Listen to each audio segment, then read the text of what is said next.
हरिओम। ओम आनंद ma'am, Om Shanti ma'am, ओम ज्ञान ma'am, आप सभी दर्शकों का हमारे चैनल पर स्वागत है। आज हम लोग बीएड थर्ड सेमेस्टर के अंतर्गत नारीवाद के अंतर्गत लिंग की विविधता किस प्रकार देखने को मिलती है और इस लिंग की विविधता को किस प्रकार समाप्त किया जाए, इसके विषय में अध्ययन करेंगे। नारीवाद क्या है? महिलाओं के प्रति समाज के विभिन्न क्षेत्रों में स्वस्थ दृष्टिकोण विकसित करना, उनके अधिकार और कर्तव्यों को व्यवस्थित करते हुए उचित रूप से, उचित ढंग से प्रदान करना नारीवाद कहलाता है। इसके विषय में पिछला जो वीडियो था स्पष्ट रूप से इसी पर आधारित था, जो स्पष्ट रूप से व्याख्या की जा चुकी है। तो नारीवाद के अंतर्गत लिंग क्या है, स्त्री पुरुष के आधार पर जो भेद होता है उसको देखना है। यानी यह लिंग का मतलब स्त्री पुरुष यानी जाति के जो आधार पर वो भेदभाव जो देखने को मिलता है वह किस रूप में देखने को मिलता है। नारीवाद के अंदर लैंगिक जो विभेद होता है किस प्रकार बाधा बनता है, इसको हम लोग देखते हैं। यानी ये भेदभाव किस रूप में होता है, अगर इसको हम देखें तो लिंगानुपात पहले हम देखते हैं। लिंगानुपात का मतलब ये हुआ कि 1000 पुरुषों के पीछे कितनी महिलाओं की संख्या है, उसे लिंगानुपात है, उसे लिंगानुपात कहते हैं। भारत का अगर हम लिंगानुपात की बात करें तो 1000 पुरुषों के पीछे 940 महिलाएं हैं। अगर वही भारत के हम हरियाणा राज्य की बात करें तो 877 महिलाएं हैं। दिल्ली की बात करें जहां पर सबसे लोग शिक्षित और हाईटेक सिटी है, वहां पर महिलाओं की स्थिति 1000 पुरुषों के पीछे 866 है। अगर दादरा नगर हवेली जो केंद्र शासित राज्य है वहां का लिंगानुपात देखें तो 775 है। इसी तरह से इत्यादि जो है लिंगानुपात के रूप में यह विभेद स्त्री पुरुष के आधार पर भारत में देखा जा सकता है भी। कहने का हमारा यह तात्पर्य है कि जहां नारियों के प्रति स्वस्थ विचारधारा उत्पन्न होना चाहिए वहां पर स्त्री और पुरुष के जाति के आधार पर यानी संख्या के आधार पर यह विभेद देखने को मिलता है। होता क्या है, यह जितना विभेद बढ़ता जाएगा, स्त्रियों की संख्या जितनी घटती जाएगी उनके प्रति अत्याचार और शोषण बढ़ता जाएगा। सबसे बड़ी समस्या तो ये उत्पन्न होती है।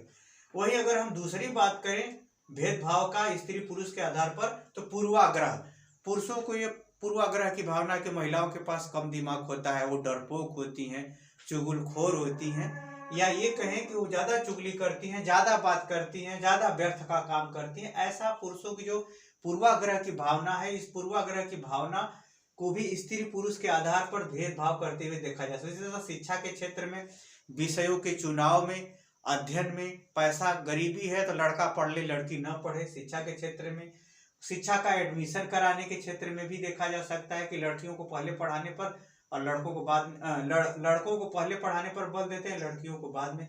इसी तरह से विषय का चुनाव, गणित है, भौतिकी है, तकनीकी है तो महिलाएं नहीं पढ़ सकती, पुरुष पढ़ सकता है।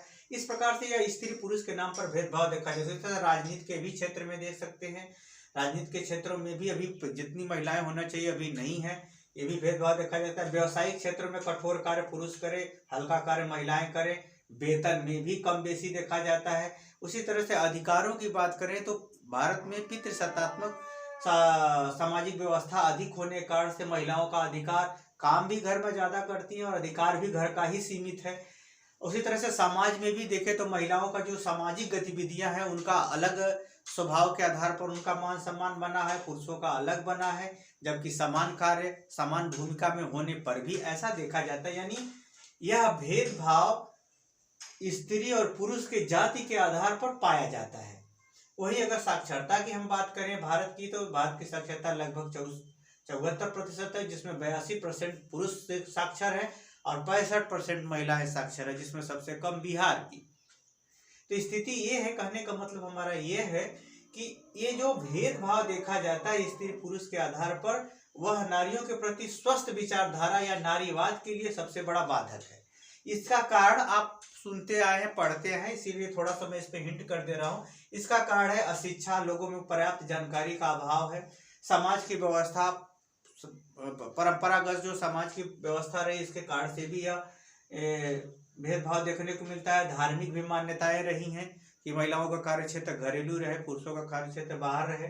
ये धार्मिक मान्यताएं भी स्त्री पुरुषों के अलग। मनोवैज्ञानिक भी कारण रहा, यानी लोगों का सोच विचार रहा सुरक्षा को लेकर के, भावनाओं को लेकर के, सम्मान को लेकर के इत्यादि। मनोवैज्ञानिक भी कारण रहा, आर्थिक भी कारण रहा कि पुरुष जो है ज्यादातर अधिक पैसा कमाता है, महिलाएं कम कमाती हैं। सुरक्षा की बात है, पूर्वाग्रह महिलाओं के प्रति गलत धारणाओं के कारण से भी ये भेदभाव फलता फूलता चला गया। प्रभुत्व की बात करें तो पितृसत्तात्मक पुरुषसत्तात्मक समाज होने के कारण से भी जो है महिलाओं में यह भेदभाव देखने को मिलता रहा, पाया जाता रहा। इत्यादि अनेक कारण हैं जो आप लोग पिछली कक्षाओं में आप लोग पढ़ते आए हैं, समझते भी हैं। अब तो धीरे धीरे विज्ञान और मनोविज्ञान का जो विकास होता जा रहा है, प्रमाण जो होते जा रहे हैं, महिलाओं की जिस हिसाब से उपलब्धि होती जा रही है, उस हिसाब से काफी लोग इन कारणों को अब समझ चुके हैं, जान भी रहे हैं, समझ भी रहे हैं। हाँ, अगर जो भेदभाव, जो नारीवाद यानी नारियों के प्रति स्वस्थ विचारधारा, स्वस्थ अधिकार और कर्तव्यों के विकास में जो लिंग यानी स्त्री पुरुष का जो भेदभाव वाला दृष्टिकोण है, उसे समाप्त करने के लिए हमें क्या करना चाहिए, उसे सुधार करने के लिए हमें क्या करना चाहिए। पहला अगर देखा जाए तो शिक्षा में मनोविज्ञान का दृष्टिकोण, यानी कहने का मतलब यह है मनोविज्ञान स्त्री पुरुष के आधार पर यह सिद्ध कर चुका है कि शिक्षा के अंतर्गत किसी प्रकार का भेदभाव नहीं किया जाना चाहिए। यह जानकारी सबको उपलब्ध करानी चाहिए, सबको देनी चाहिए। इलेक्ट्रॉनिक माध्यम से, इलेक्ट्रॉनिक मीडिया के माध्यम से, व्हाट्सएप, मोबाइल इत्यादि के माध्यम से अगर शिक्षा के अंतर्गत मनोविज्ञान का दृष्टिकोण का अगर प्रचार प्रसार किया जाए तो ये जो शिक्षा के अंदर भेदभाव या विषय के अंदर जो चुनाव में भेदभाव करते हैं लोग, वो समाप्त हो जाता है, उसे समाप्त किया जा सकता है, कम किया जा सकता है। इसके माध्यम से हम नारीवाद को स्वस्थ दृष्टिकोण दे सकते हैं। दूसरा अगर हम देखें वैज्ञानिक विचारधारा का साहित्य, यानी विज्ञान ने यह कई प्रयोगों के माध्यम से, कई क्षेत्रों में उपलब्धि के माध्यम से, महिलाओं के व्यवहार के माध्यम से, क्रियाकलापों के माध्यम से यह सिद्ध कर चुका है कि स्त्री पुरुष के आधार पर जो भेद होता है वो गलत है। यानी उससे संबंधित जानकारियां या इतिहास या साहित्य संबंधी, मनोविज्ञान से, वैज्ञानिक से संबंधित जो साहित्यिक दृष्टिकोण है उसे पढ़ाया जाना चाहिए, उसे बताया जाना चाहिए, उसे समझाया जाना चाहिए। तब जो है ये जो स्त्री पुरुष के आधार पर जो भेदभाव उसे कम किया जा सकता है, उसे समाप्त किया जा सकता है। वहीं अगर हम तीसरा बात करें तो प्रतिस्पर्धात्मक गतिविधियों का प्रमाण, जो प्रतिस्पर्धात्मक जो कंपटीशन है, जो भाषा का क्षेत्र है, जो समाज का क्षेत्र है या खेल कूद का जो क्षेत्र है, इत्यादि संबंधी जो प्रतिस्पर्धात्मक गतिविधियां हैं, उनके प्रमाण को बताया जाना चाहिए, समझाया जाना चाहिए, दिखाया जाना चाहिए, ताकि जो है लोगों में जो भेदभाव वाली प्रवृत्ति है उसे समाप्त किया जा सके। तीसरा है सामाजिक कुरीतियां या समाज में जो पूर्वाग्रह की भावना है, इसको समाप्त करके या इसके प्रति कठोर नियम बना करके, ये नियम को जैसे समाप्त कर दिया जाए सामाजिक कुरीतियों को, तो भी क्या होगा, जो नारियों के प्रति स्त्री पुरुष के आधार पर जो भेदभाव उसे समाप्त किया जा सकता है। पांचवा है शोषण में दमनात्मक प्रवृत्ति। अगर महिलाओं के प्रति कोई शोषण होता है या कोई उसके दुर्बलता या कोमलता या सद्भावनाओं को कोई ठेस पहुंचाता है, तो उसके प्रति सरकार और समाज ठोस रवैया, दमनात्मक प्रवृत्तियों को अपना करके नारीवाद यानी स्त्रियों के प्रति स्वस्थ दृष्टिकोण, स्वस्थ व्यवहार का विकास कर सकता है।